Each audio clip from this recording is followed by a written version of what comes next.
this column there's just not enough white space. So there's not enough white space between the lines, and there's not enough white space on the line.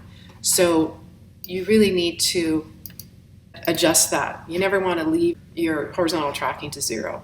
And most of the times you want to actually increase the amount of leading that it defaults to. So I'm just going to copy that.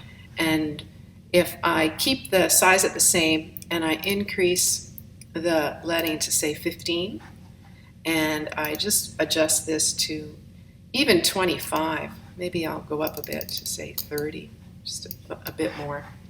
And then I'll click off it, and you should see that the column on the right is a little more inviting just because there's more white space. In the beginning, you probably need more white space than you think you do. Also, when you set your column, you'll see that your paragraph will probably be set with a default for hyphenation. And this is only one paragraph, so you certainly don't need it hyphenated. So after you set your type, go to your paragraph window and unclick hyphenate. And that's going to change things a bit. And let's take a look at that. But it's not too bad. Then if you keep that hyphenation out, then you might need just to go in and just extend a little bit, a couple of lines. You can not have some weird white space. Now that might have been a little too much, but you can work with different line lengths. It just should not be distracting. The other feature in the character window is this kerning. And a lot of the times you might have to kern in a column layout if you are stuck with not very much space and you have to put in a lot of copy. So sometimes you really have to cram your text in, and you can't demonstrate, really good type layouts because there's just not enough room and you need to get all that content in. So there are instances where you have to kind of cram your content in. But for the most part, I want you to understand good principles. And so white space is really important, and you should always try to get as much of it as you can.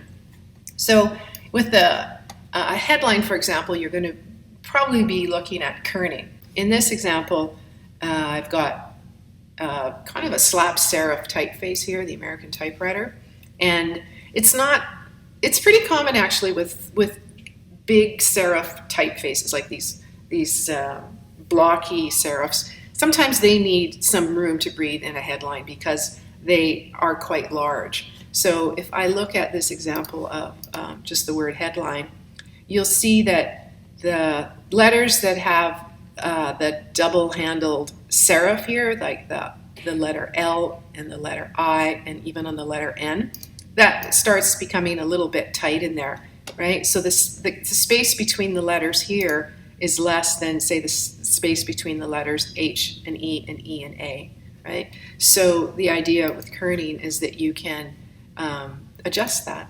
So maybe just bump that up to 25. It's very little. As you'll see, like typography is all about incremental settings. Very fine-tuned adjustment, something like that. Okay, so that's your kerning feature. Okay, the last thing is a couple of techniques for working with your lab. And I'm going to just demonstrate quickly how to link shapes. So sometimes in some of these illuminated manuscripts you might have these linked knots or circles or whatever. So here's a quick technique for creating linked shapes. And you can work with your shape tool, all right, just using the ellipse in this case, just like putting down a shape and turning off the fill, and then you can work with the stroke weight, right? And then I can just use my Option key or the Alt key on a PC, and I can duplicate, and I can kind of work with creating a linked line. You'll see that I have my guides turned on. Make sure you have your smart guides. Those are those little pink lines, and those are really helpful for when you position things. It gives you a little assistant, a visual aid for copying and duplicating things. So basically, you put down your shape. You can also work with letter forms. So I have the letter 8 here, and I can turn that into outlines. So I would do Command or Control Shift O for outline. And maybe I'd rotate it then, hold down the Shift key so it lies flat. And I can scale it. Shift key makes it proportionate. And then I would use the Option key and maybe I want to link it that way. Now here, you know, the letter 8, the top loop is larger or smaller than the bottom loop. So if I wanted to get that set up, I could use my Reflect tool. This is a really handy tool, the Reflect tool. And you have your object selected that you want to reflect, and then you can just double click. And the vertical was the default setting. If I do horizontal, it's a different adjustment. So I just do vertical. So you kind of play around with those and and you can have your preview window turned on. And I want to have the big loops together. So I'm just going to hit OK because that looks good. And then I would also work with maybe having a different color at this point. And I'll hit OK. Right, and so the point is right now one's on top of the other, so I'd want to make them look like they're linking, which is kind of an illusion more than anything in this particular technique. So what you would do is you get your shapes lined up, and you always have to turn your numbers or your letters that you're working with linking into outlines. That's really important. And then you would just select both of them, and you can see now that there's these intersecting points, right? That's what you want to edit so that you can actually change the color, and then it looks like they're actually linked.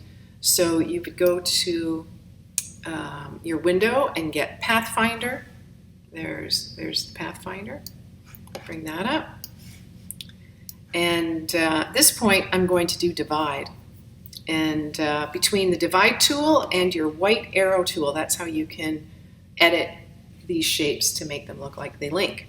So I'm going to hit divide, and nothing really seems to happen. You might be going like, what's that? Well, all you have to do is click off it, go get your white arrow tool, and then what it does is it isolates anything that's overlapping. It creates a new shape. So there's a new shape. And then I can go get my eyedropper tool, and I can just pick up the black color and then select off. And now you can see that it feels like that they're linked. Okay? That's using the number 8. You can also work with linking shapes, and I just used the ellipse tool here. And when you're working with the ellipse tool, you need to do one additional step. So there. When I select and have 2 of those, you'll see that when I select it, each shape still is its own, shape, right? So what you have to do is you have to select those, and you have to go to your object menu and expand the shapes. So you select both, you go up to your object menu, and you do expand. And then you'll get this little menu, and just the default is usually correct. So this is the fill. Basically what it's doing is it's taking it from being a stroke and it's turning it into a shape. Okay? So now you can see that I get the overlapping parts, right? Then I go to my Pathfinder and I hit divide. And then I go grab my white arrow tool, and it's the same situation. And then I'm going to get my eyedropper, and I want to make it red. And click off, and there they look like they're linked.